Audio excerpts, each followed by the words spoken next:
Let me go ahead and call the meeting to order. Thank you for attending this evening. This is a Greer City Council meeting called and convened this evening, February 28th, 2017. Having duly called the meeting to order, we'll proceed with our regular meeting agenda. If you would, please stand and join us in the Pledge of Allegiance, and if you would like to, remain standing while I offer an invocation for council. I pledge allegiance to the flag of the United States of America and to the republic for which it stands, one nation, under God, indivisible, with liberty and justice for all. Indeed, Lord, help us to remember that pledge, that oath that we make to the flag and to our country, and help us to be good stewards of the words that we have just said. Help us to be mindful of the many needs that surround us here in our community. Help us to remember those that are less fortunate, those that are truly members of our community, but for whatever reason find themselves in want and need. And help us to be mindful of those individuals. We thank you for the many blessings that you have bestowed upon this community. We thank you for our staff and for all those that work for the city and work so hard to make this place a great place. And we thank you for the blessings that you continue to pour out on it. We ask your blessings, your guidance and direction upon this council this evening as we consider the matters that are before us. We thank you for the calling that you've placed upon our lives to put us in this position, and pray that as you will provide us patience, guidance, and understanding as we do the work of the city in your name. We ask all these things in Christ's name and for his sake. Amen. Amen.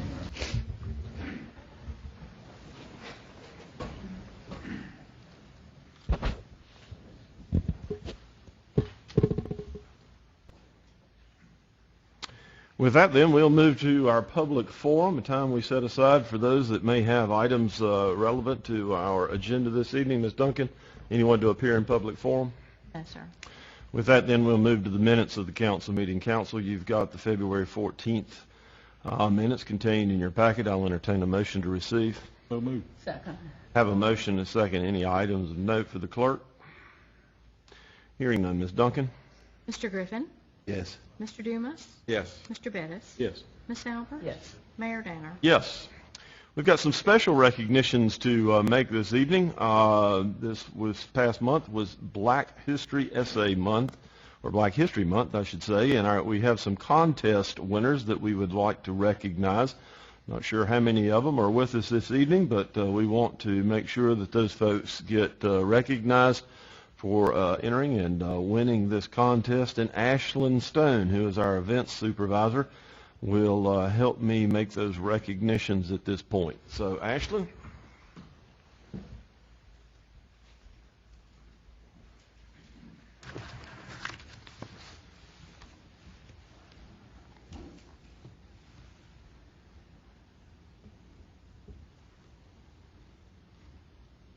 Our Black History Month essay contest, we did put that out this year. The goal of the contest is to highlight the contributions that African American men and women have made in history. Students were asked to create an essay that celebrates and honors their chosen African American heroes. So they had to write an essay no longer than 500 words and submit it to us. We did have a middle school and high school category. We had multiple schools in the upstate participate, over 150 entries, and 6 winners total. So it's a big honor, a really good job from these students that participated. We will announce the 6 winners. We do have one present tonight, so we'll recognize her as well, but I'll pass it on to Mayor Danner. Thank you, Ashlyn.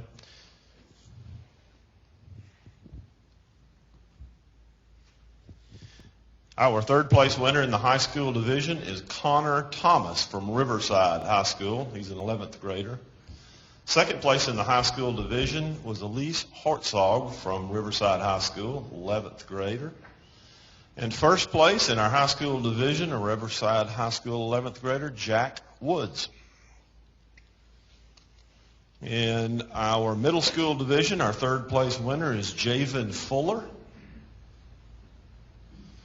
Our second place winner is Elizabeth Mungo. And Elizabeth is with us this evening. Elizabeth is Riverside Middle School 8th grade. Thank you. We appreciate it. Stay right here for just a second. That's yours as well, too. And Sophia Owens won first place in the middle school division, Riverside Middle School 8th grade, and we'll see that she gets that as well, too. Give Elizabeth, excuse me, I didn't mean to hit you. Give Elizabeth a round of applause.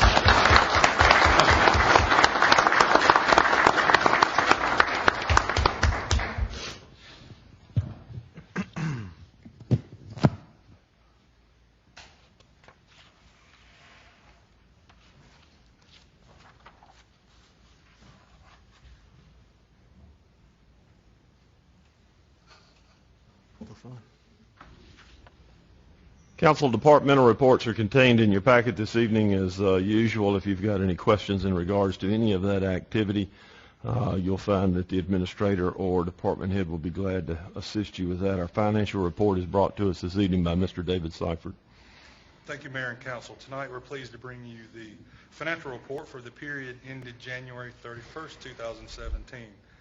Beginning with our general fund, we have revenue recorded of $10,993,000 with general fund expenditures of $10,708,000. That amount is 11% under budget for the period ended in January 31st. For our cash balance, we have a carrying balance of $10,726,000 at the end of January. Referencing the dashboards, we have a cumulative positive benchmark variance of $2,659,000. Just a word of note there, that is a very, very good, large positive benchmark variance for this time of the year. We have not, I don't know that we've seen that type of a benchmark variance to this date in history, looking back over the time. Moving to the hospitality fund, we have revenue recorded of $1,196,000. That is 4% over budget in the hospitality fund. We have expenditures recorded of $255,000 with a carrying cash balance of $1,939,000. And finally, in the stormwater fund, we have revenue recorded to date of $154,000 with expenditures of $142,000. That amount is 39% under budget. But the note there is we have some large projects that have not begun much work yet, and as soon as those come in, those budgeted funds will be used. And in the stormwater fund, we have a carrying cash balance of $1,042,000. I'd be happy to take any questions you may have now, or if you have any at a later date, we'll be glad to take those then.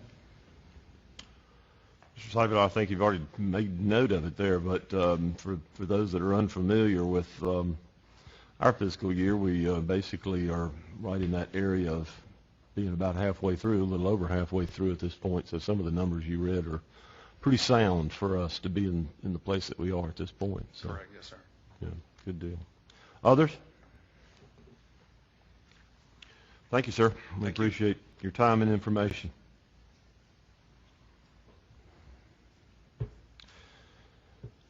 We have a presentation this evening. As some of you who are regular attendees of our meetings know, we ask that our department heads come from time to time to give an annual report about their department, and typically that revolves around the time that they came to work for the city. And tonight we have a presentation by Chief Dan Reynolds, who came to us a number of years ago. I'll let him tell us exactly how many. I'm not exactly sure, but this will also serve as Chief Reynolds' last annual report to us, as he will be retiring and has served us well, and I know probably won't miss this part of his job all that much. So we thank you, Chief, for being with us, and we look forward to your report. Actually, the evaluation part of it, the performance evaluation, is the part that I dread. And I've been given a pass on that this year. So. No correcting you now, huh? Mr. Mayor, Council, Mr. Griggers, I'd like to present my report for this year, but there'll be a little change in the way I do this, and I'm going to present bullets. I have a written report that will be forwarded to you tomorrow that has all the charts and graphs and a lot more information in it. Tonight, I will give the portion on 2016 and what we accomplished during that time, mostly bullets, and then Captain Hamby, who will be your future chief as of April 1st, April Fool's Day. Not to say that says anything about Captain Hamby, but and I refuse to retire on April 1st. I wanted to make sure to get out before that. My wife reminded me of what that day meant. Then I will cover some of the significant things that occurred during my 12 years of tenure here, and I contribute that to the men and women that work here. Most of, if not all of our accomplishments are the result of suggestions and requests that our officers and community members make for us to provide services to them. It's not me, it's them. It's the community and it's the officers that work with me that are responsible for all the things that have happened and the changes that occurred. So if you want to blame somebody when I'm gone,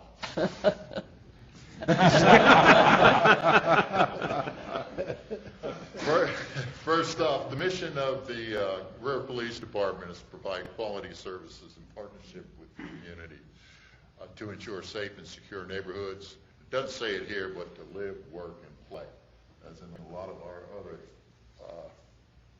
documents. During 2016, we had a number of accomplishments that I want to mention. First off, we have all our collision reports are completed on report beam, which is in the vehicle. It saves a lot of time and effort. On average, an accident report takes about 45 minutes to do. With the new equipment that we have, it only takes about 15 minutes, and it only takes a little while because we also have electronic ticketing to do this. And it saves us a lot of time and energy. And that also allows our traffic unit to do about 80% of all the accidents that occur out there with 3 people.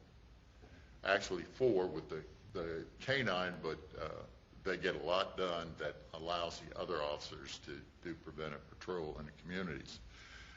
We have received our body camera reimbursement approved by the state. To let you know, we're in our second, what do you call it, new cameras. The first set of cameras that we purchased didn't work quite like we wanted to, and we had to purchase newer cameras that were more efficient than the ones we had. And then still, the technology is still evolving today. We're bulletproofing and construction of the front lobby of the PD. 100 Deadly Days of Summer campaign, which I'll mention later on, which is Fox News worked with us on that, and Sergeant Ballinger. Parking lot safe zone area. If you look out there at night, you can see the blue light. It's on all day and all night, where people can come and make sales or whatever, internet sales, or exchange children or whatever they have. And they have access to a phone, video, in case something happens. They can get to dispatch. And lastly, the Youth Citizens Academy and the Advanced Academies this year. The Advanced was a new part of our program, wanting to maintain that contact with the kids that we have and the young people that we had made contact with the previous academies. And they also helped with the academy of the new students. One of the things that we're here for is to try to prevent crime. When you look at the crime rate, Part 1 crime rate, which are the more serious crimes, property crime and violent crime, this is a comparison for the last 4 years, from 2012 or 2013 to 2016. We had an overall drop in crime, not that much, not significant, but you got to understand the amount of development we've had in the last 5 years, the amount of population increase that we've had, the expanded city limits, and it's amazing that we've been able to keep, without increasing manpower to any significant level, been able to maintain a lower crime rate and maintain a very steady crime rate over the last 4 or 5 years. The next slide is information I just got this morning, and I thought I'd share it with you. It has to do with our calls for service or CAD data that we receive. If you note here the different colors, code 5, so the yellow color, that's where we are required to write a report. Then in code 7 or 11 are citations that are written, and then the closed cases with no report. A lot of things we do out there, we don't have to write a report. It's just requests for service. We provide a lot more service for things that other communities don't. And you have to understand that. Not only that, but we've encouraged our officers to get out of the car, hold out, and speak to the neighbors, involve themselves with the neighbors, and just get out there and interact so that we have a better, closer working relationship. And that's what that reflects there. I think it's more proactive patrol than we have had in the past. There's a significant drop in tickets and ticket things. There's a slight increase in the level of reports, but most of these numbers are pretty consistent. The trend line is pretty consistent, as is crime rate is, and seem to be dropping. Again, calls are dropping and not increasing. That's kind of hard to understand. I think you'll reach a tipping point, though, with all the new development that's going on today, especially south and north, where we're going to have to start responding more than we have in the past, and that's going to require more resources to do that if we want to maintain the same level of service that we have today. That basically completes my part of the report. I'll have Captain Handy, if you'll come forward and tell them what you plan to do in 2017. Good evening, Mayor and Council, Mr. Driggers. As Chief said, I'll go over the goals for 2017. First, I will make a comment. If we want to make it April 2nd, that's perfectly fine with me. 1 day later, that's fine. For the remainder of 2017, the first we have listed here as a goal, and it's also our most important, we believe, is to evaluate and replace our radio communication system that allows our officers to communicate with our dispatch and with each other. With the age of our current system and also the growing expanse of the city limits, just geographic distance that they have to travel, our current radio system is being pushed to the max, and even sometimes it's not even adequate. So we've already began the complicated process of evaluating different options, and these will be a financial commitment from the city, but we're making sure that we get the best system for the city. Also, to complete the construction of the kennel facility. It's one of the only facilities that hasn't been upgraded over the years. That facility's been in service for a long time, and it's in dire need of an upgrade. So we're working to investigate a way to replace that facility as well. We want to update our audio-visual equipment in the training facility at the police department.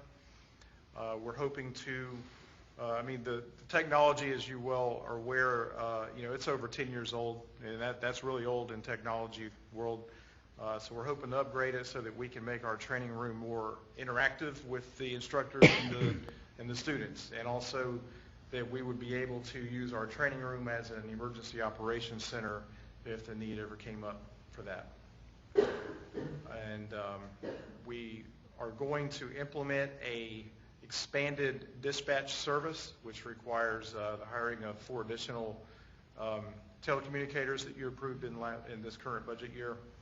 The reason for this is we are working in partnership with the Greer Fire Department and also the Taylor's Fire Department and Bowling Springs Fire Department. We will serve as their central dispatch location for all of their services as well.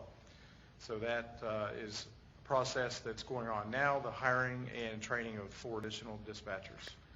So our staff would increase from 8 to 12 in that area. We're going to implement a critical incident team, and that is a group of officers who are specialized in their training to handle and deal with mentally ill people. There's a lot of special ways that you have to communicate with persons that have mental illness of various types. So these officers, we've already began training them a few years back, but our goal is to have 2 officers on each patrol shift that are equipped to respond to those locations. And another goal is to make sure that all of the known locations where we have persons with mental illness, that those locations will be flagged in our dispatch computer, so we'll know to send those specially trained officers to answer the call. We want to fully implement a program we've already begun late in 2016, and that's the police officer training program. And it's a change of how the training is approached. It puts more of the emphasis on the trainee. It's a series of tasks that they're given and assignments, and so a lot of the burden of shifts from the trainer to the trainee. So we've tested that out with 1 or 2 trainees late in the year, and it's turned out to be a phenomenal way to train. So we're going to fully implement that program in 2017. And finally, we want to begin a career development plan. We think it's really important to retain our best officers beyond just the initial training we give them the first year or so that they are on staff. What we hope to do is identify where they want to take their career. There's all sorts of specialty areas in law enforcement that they want to focus on, whether it be economic crime investigation or vice narcotics or traffic reconstruction. There's all sorts of things. They might maybe want to go into executive management later in their career. So what we will do is take that officer and customize their training program as their career advances and send them to the classes that will help cater to their career goals, so that we can not only train them but also provide better leaders for the police department and the city in the future. And we'll also cater that to our training budget that we would request next year, so that it would be customized to what our training needs are. All right, with that, if there's any questions, I'll be glad to answer that. If not now, maybe another time. If there are none, we'll turn it back over to Chief Reynolds. We're doing a little different this year. Since this is the end of his 12-year tenure with the city of Greer, we thought it would be appropriate for him to just go through a brief review of some of the great accomplishments that have occurred during his 12 years. Thank you. Thank you. Just a little more explanation on this PTO program. After an officer graduates from the academy, that 12 weeks that they get there, it's not sufficient to train them to go out solo in a city, because naturally every city has different policies and procedures, and they have to learn what those policies are, procedures, and that's what a field training officer does, or the patrol training officer does. Under the field training officers mode, they're given a list of tasks to do, and the trainer does more of the training than and there's not a lot incumbent upon the trainee other than to listen what the trainer tells them to do and then respond that way. Do, act, and they tell them what to do and tell them how to do it. They show an example of what to do under different situations. Under the PTO system, it's an adult learning system. The people we're getting on the police department today are far more educated than the people in the past so much. Not a reflection. And a lot of these are working on their education too, that may not be at that point yet. But it allows the trainer to give circumstances or scenarios to the officer, and they have to work out how they would respond to these scenarios, identifying what the law is, what is our departmental policy, and what is the best way to handle this situation without any instruction from the lead officer. And that way they learn on their own. They're given assignments to work on at night and when they go home, and come back and explain to the PTO what resolve or how they resolve the situation and things like that. It's a lot more complicated and puts a lot more emphasis on the person that's learning to perform. And I experienced that where I came from. We went to that system, and it seemed to be more effective in making that officer prepared to go solo when they finished. It is not fair to send somebody to the academy and expect that they're going to be able to perform right out of the academy based on what they've been trained. There's a lot more they have to learn. And most of us that have been in police work, myself 45 years, understand that it takes 2 to 3 years to really get to understand the law, policies, and how to put this all together to make decisions, accurate and just decisions out there on the street. And then you have the supervisors who have to make sure that things are done properly. As far as accomplishments, these are some. We sat down together with the command staff and some of the other supervisors and tried to come up with some ideas of things that we've changed and done over the past few years to try to make us more effective and proficient, productive in what we do. I decided that I'd break it down by different groups or units. For example, a detectives unit. We have hired a new administrative assistant and a crime analyst position. In the past, when I got here, there was nobody.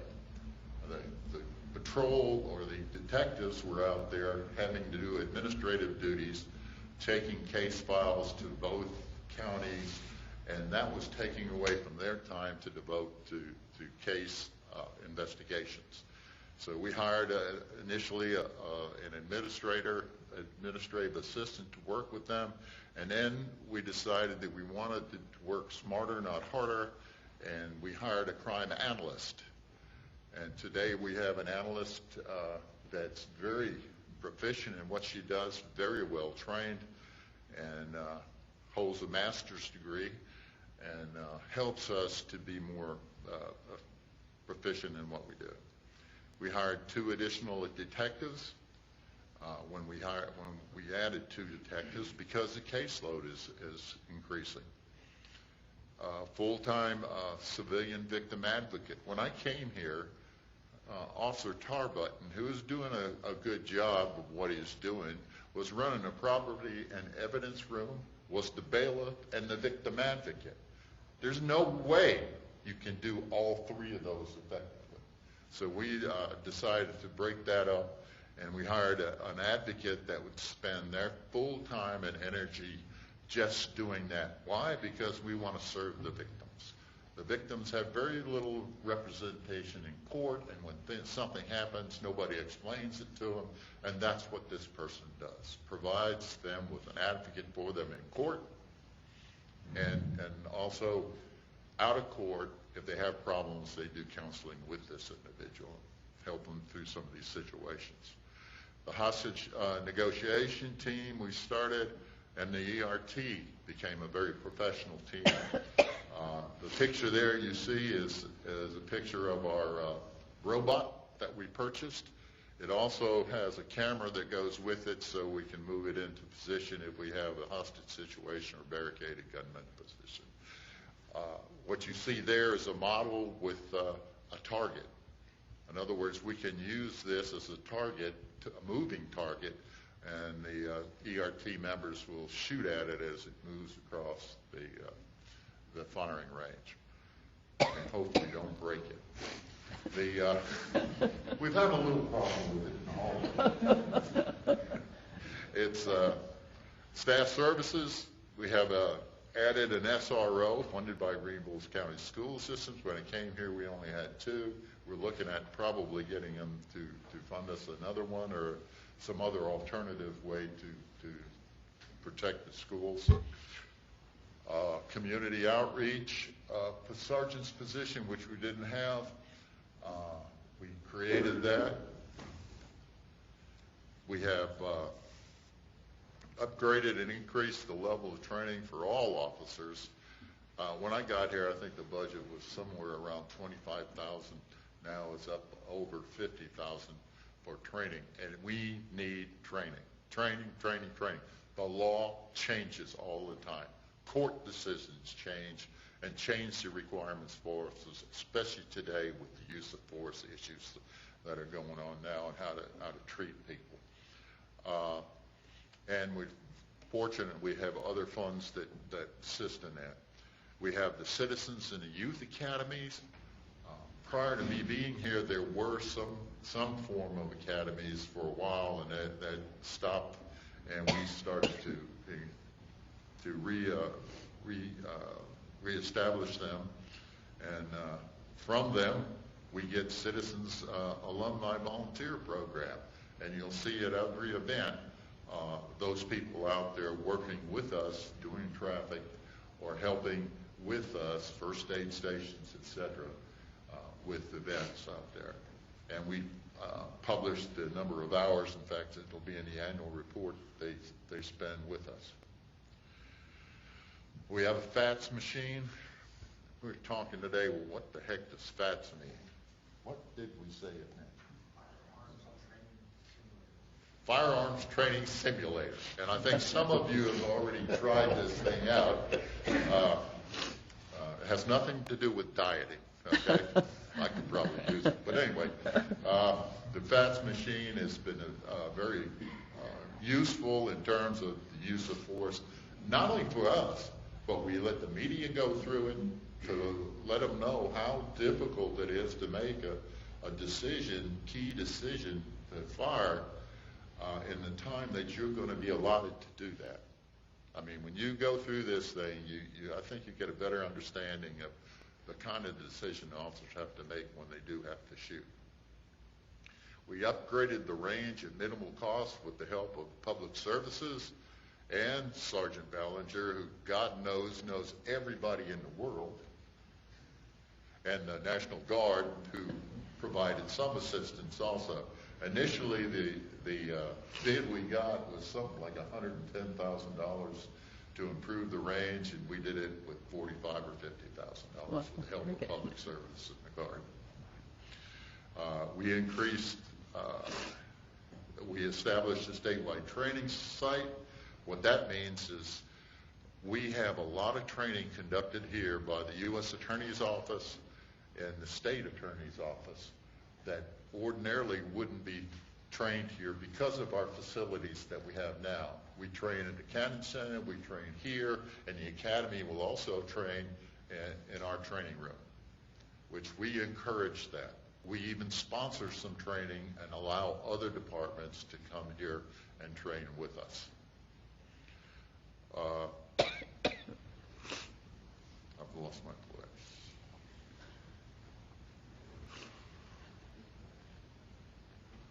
Increased dispatch positions, I already said, we said that. Increased operational support. We've increased dispatch to 12 positions. We've always said that to support the fire department. We've increased detention personnel by 1. We had 4 when I got here. We have 5 now. We're probably going to need to increase that. Creation of a drug lab to test marijuana. That's the only thing we're qualified at this point in time to test. We provide courtroom security armed courtroom security.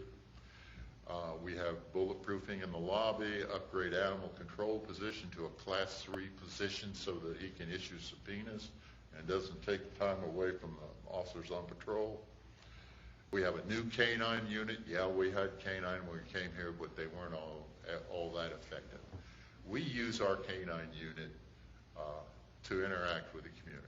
They go to churches, they go to parties, they go to a lot of places just to give demonstrations, schools, Chandler Creek a lot, and go out and speak with the kids, and the dog just provides something, a distraction for the kids to really entertain them, and really very valuable tool for community relations. We reorganized the traffic unit, so now it handles 85% of all our traffic accidents, which is amazing considering there's one sergeant and 2 officers. The 2 canine units are on the traffic unit, but they don't spend a lot of time writing tickets or doing accident reports. We have electronic tickets and reporting capabilities, electronic accident reports. The report being we received $80,000 in equipment from the state free in order to be one of the units or one of the departments to test the equipment and test the system. So that was a bonus. And again, Sergeant Ballinger knows everybody and was able to get us involved in that. Body cameras for all officers, and we started before Ferguson. We knew that that was probably something that we would need to help us with some of the complaints and other problems that we may have occurred. We had recently 100 Deadly Days of Summer campaign with WYFF. It will be presented at the MASC at their law enforcement session for the award, Hopefully we'll win. And then we had the safety light, which we talked about earlier in the parking lot.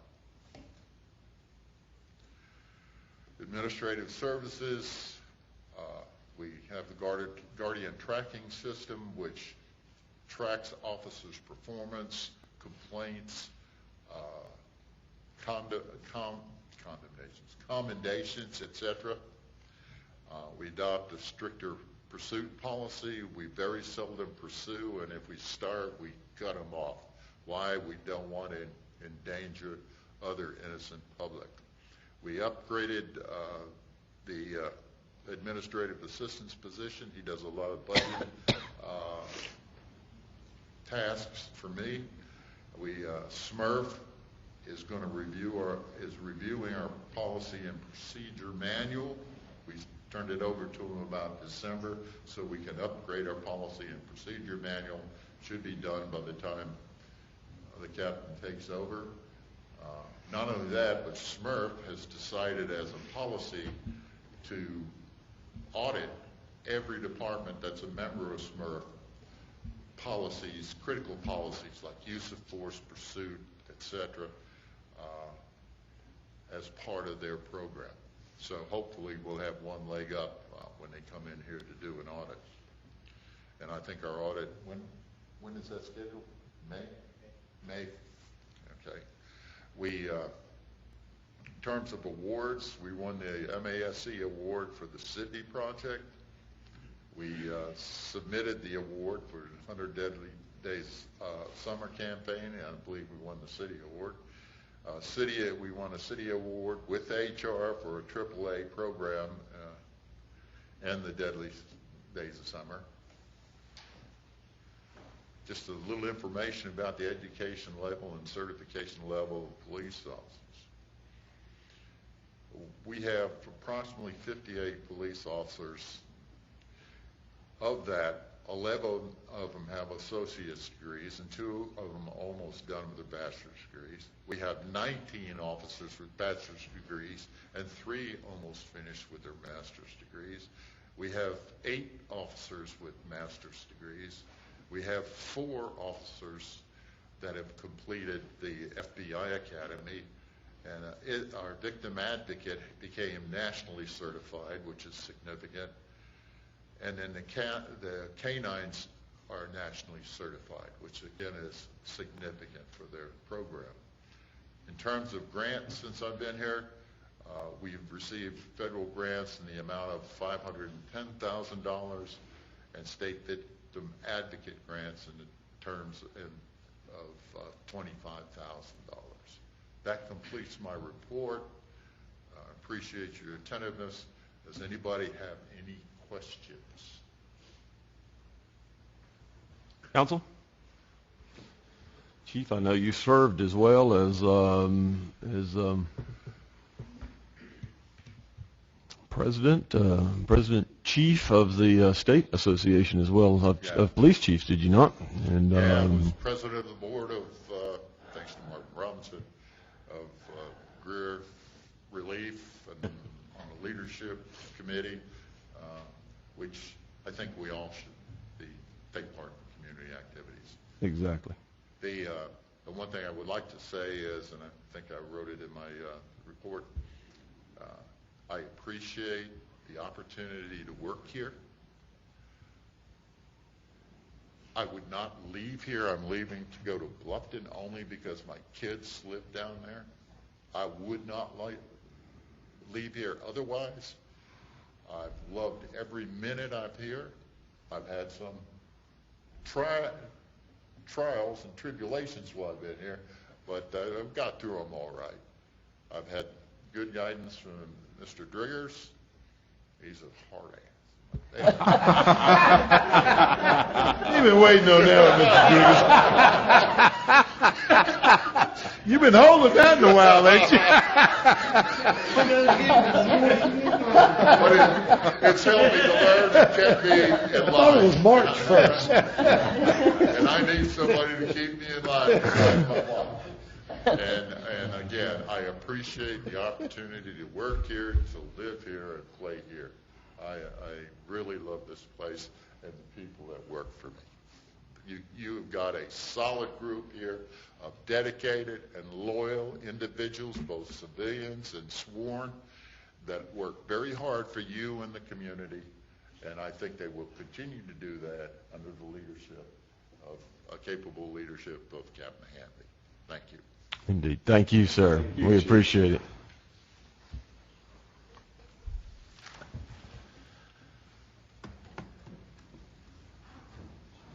Captain Hamdy, I'd be prepared to take over in the morning if I was you, sir.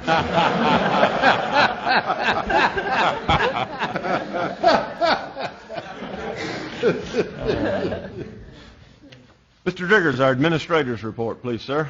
Chief, could you just step up here for a moment?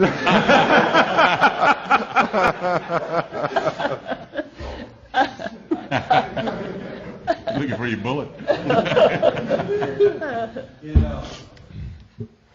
One of the things that we take great pride in here as a team is competitiveness among our departments.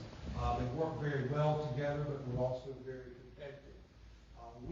Each year, we make it a responsibility of ours, and we're always going to submit one of our projects for the Municipal Service Awards through the Municipal Association of South Carolina. And we realized a few years ago that it was probably a good opportunity for us to let that competitive nature that we have among our employees to use a little more in competing for that award. So now we have a city municipal service award, and then the winner of that is the one that we always submit to the Municipal Association for consideration. We're in our third year of doing that at this point, and I'm very, very pleased this year that 2 out of the 3 years that we've started this among our departments, our police department is the recipient of that award. So again, this year is going to the police department for their 100 days of summer, and our communications category, and working with our local media for getting the word out to make our community safer for our traveling public over the summer. So Chief, on behalf of the city and all of our employees, congratulations to you and to the members of your team. Thank you.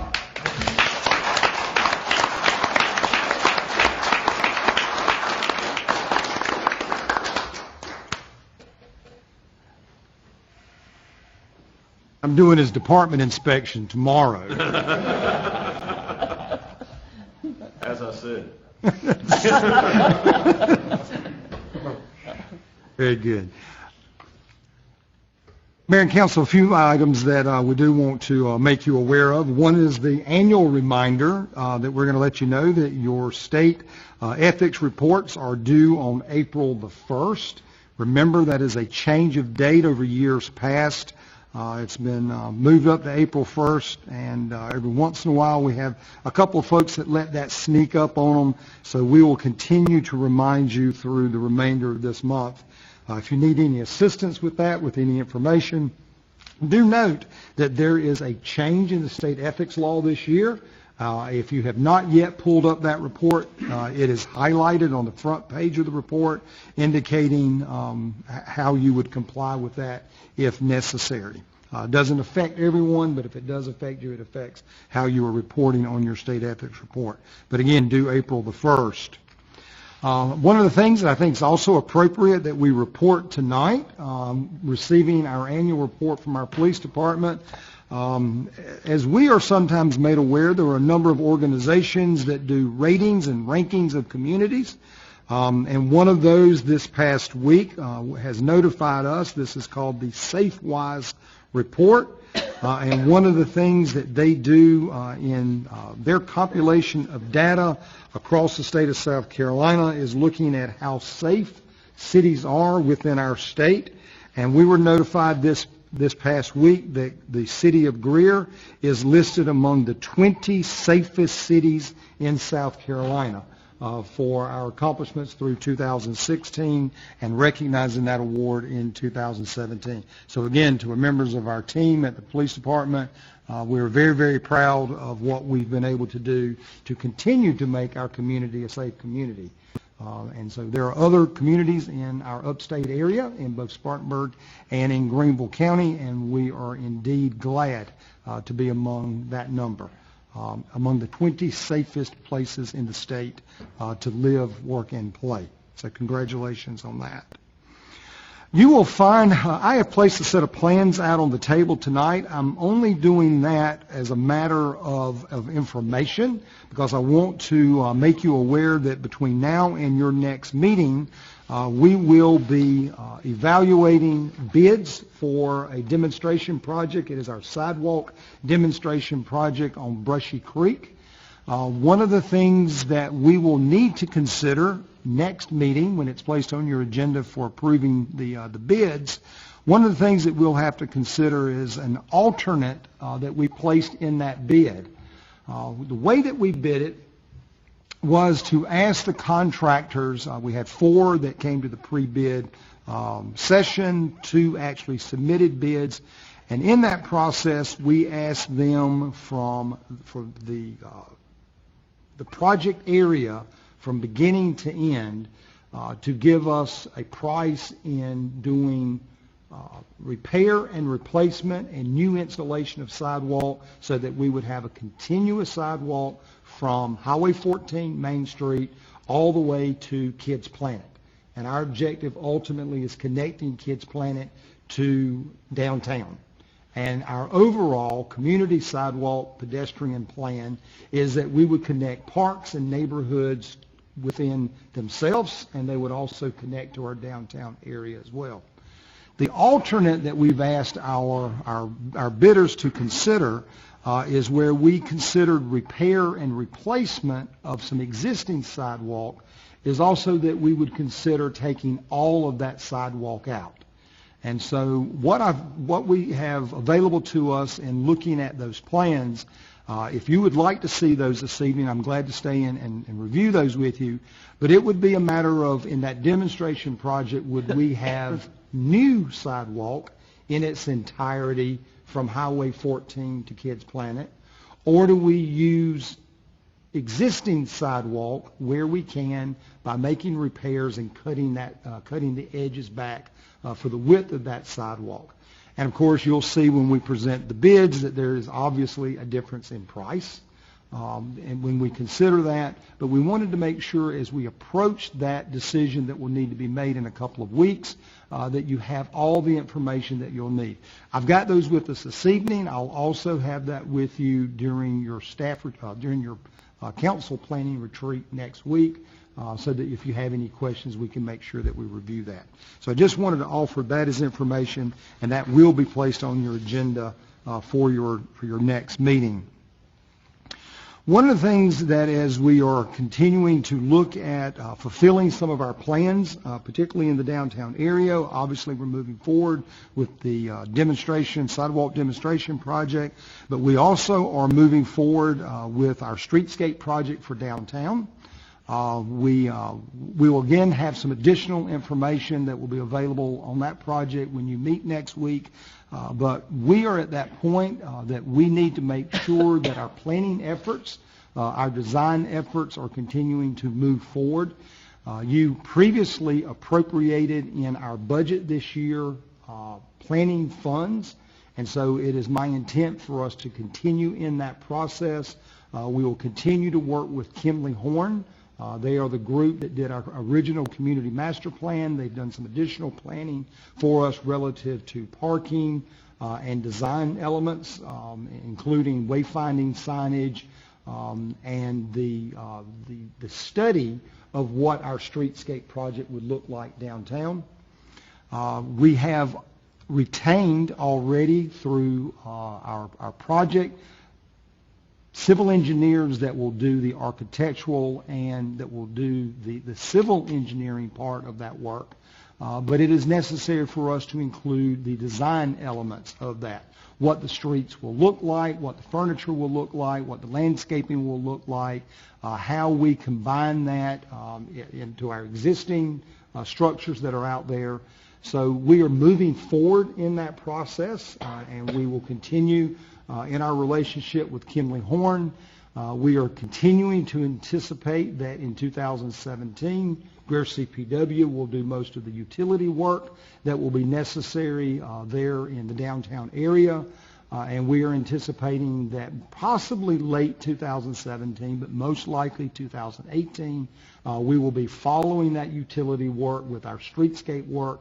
And so we need to continue to move forward. We need to make sure that our designs are in place, that our civil engineering is in place, so that all of this can be prepared for us to put out to bid, to make sure that we're getting the absolute best prices that we can as we put this project out to work. So I just wanted to issue that as a reminder that those funds have already been set aside. You did that in this year's budget, but we will continue in that planning process moving forward.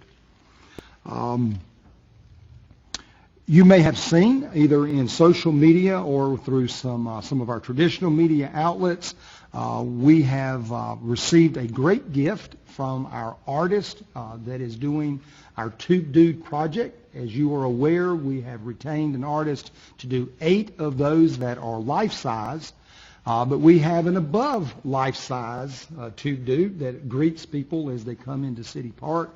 Here at the main entrance to City Hall, we call him Giant Dude. But Giant Dude needs a name, and so we are partnering with the artist to do a naming contest for Giant Dude, and the winner of that will receive a personalized Tube Dude fixture, compliments of the artist, and that is a value of up to $2,000. It is a significant prize and award for that person, but I do have to let you know that city employees and elected officials and our immediate families are not eligible to receive that prize or to enter the contest. So it is our role, our objective, to make sure that we're sharing that information with our community as much as we can, so we encourage you. Share with folks. I will tell you, not a day goes by that I do not see someone standing in front of the yellow Giant Dude taking a selfie or a photo of someone in front of that structure. It is becoming one of the most photographed structures in our community. We see it on a daily basis, and it's showing up on social media all over the community. So we're excited about getting more information out to our community about the naming of Giant Dude. Remember, he is on loan to us for 2017. And at the end of the year, we as a community will have to make a decision whether or not we would like to retain that art or if we would like to bid him farewell back to Sarasota. So we will cross that bridge when we get there. Calendar item, we want to make sure that you do place April 1. It's significant for a number of reasons, Chief. But one of those reasons is that is going to be opening day of our baseball season.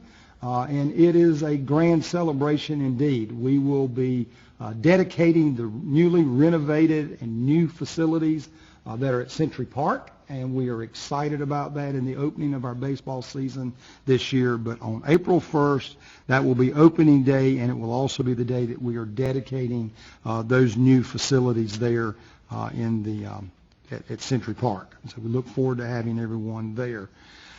Here at City Park, you may have noticed that we've had a number of construction projects going on over the last several weeks.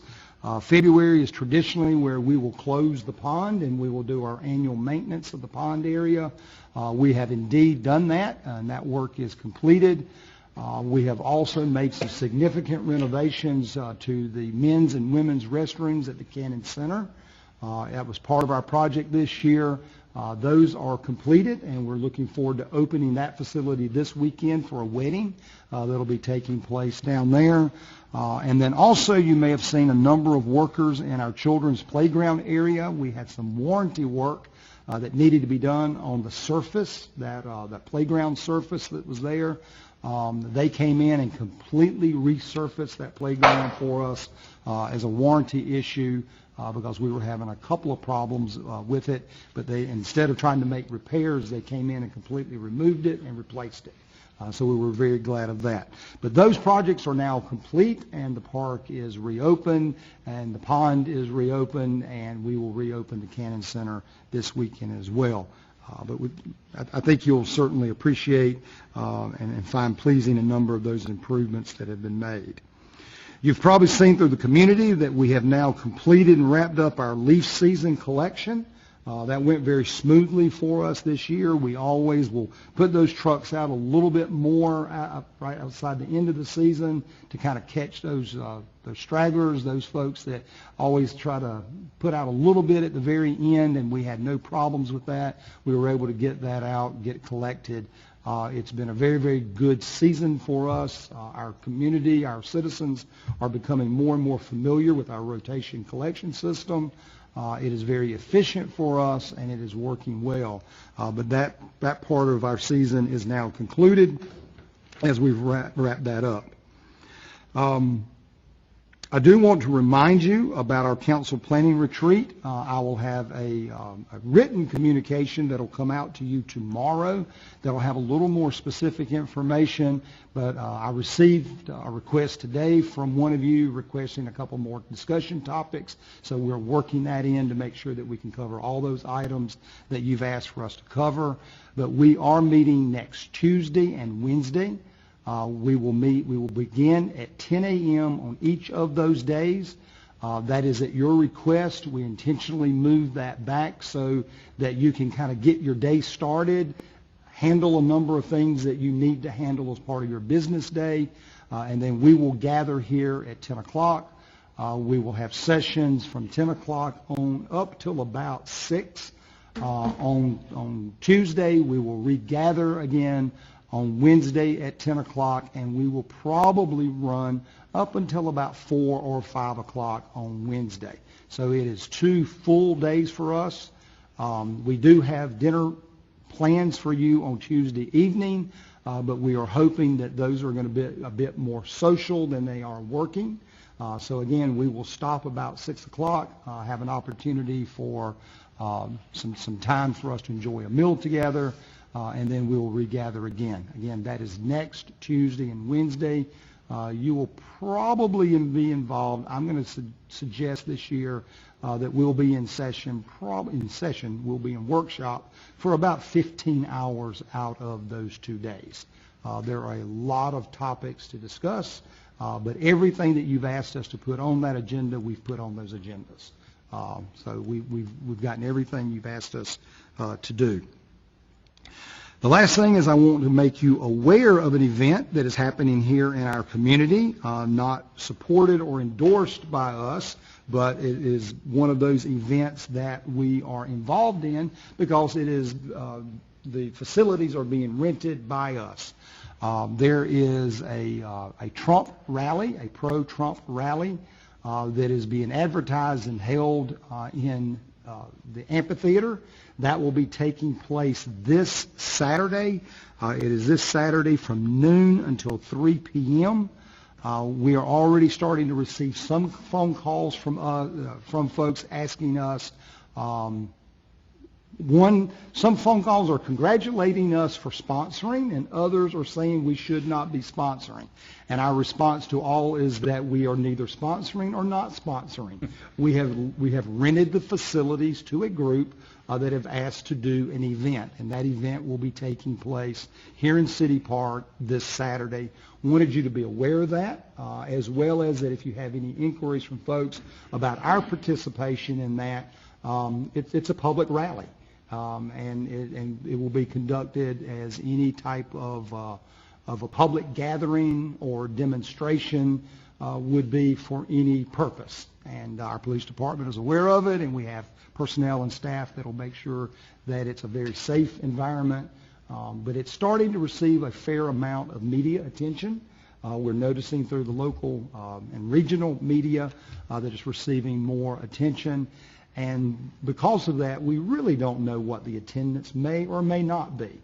The sponsors of the event are indicating that they're planning for around 100 people.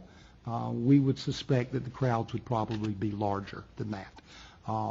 But that's what will be happening this Saturday here on the grounds, and we wanted to make sure that you were aware what our involvement was in that process. In executive session, Mr. Mayor, I would ask council's consideration of one contractual matter, and it would be for consideration of a potential property purchase by the city. That concludes my report. Certainly available if there are any questions. Mr. Rodriguez, they put a stop sign up on Sunnyside Drive, and when you turn off Poinsett onto Sunnyside Drive, you don't see the stop sign until you get through the underpass because it's not visible from that side. So I don't know. Was it a sign that was previously there? Has it been relocated? It wasn't there at all. It wasn't there at all. Okay. I mean the signs on Highland were previously there, but now they have stop signs on Sunnyside Drive, and you can't see the one that comes off of Poinsett until you get through the underpath. Okay. It's We'll take a look at that. I'm not familiar with it, but we'll find out the circumstances and make sure that it is visible. I wasn't familiar to it until I read it. I couldn't see it. Fair enough. Fair enough. Likely story. I did place at your seats tonight that we're all a fan of our summer programs, and so that's just a friendly reminder of our summer midnight movie program that will be taking place this summer, along with the schedule for our food truck rollout, our Tunes in the Park, and of course our premiere event on June 24th, Freedom Blast here at City Park again. So these will be distributed through the summer as people continue to come in for events that are here. So it may still be a little chilly outside, but we are preparing for a wonderful, wonderful summer. Thank you, sir. Thank you. Council appointments, boards, and commissions. We still have a vacancy on the election commission. Any nominations for that position this evening?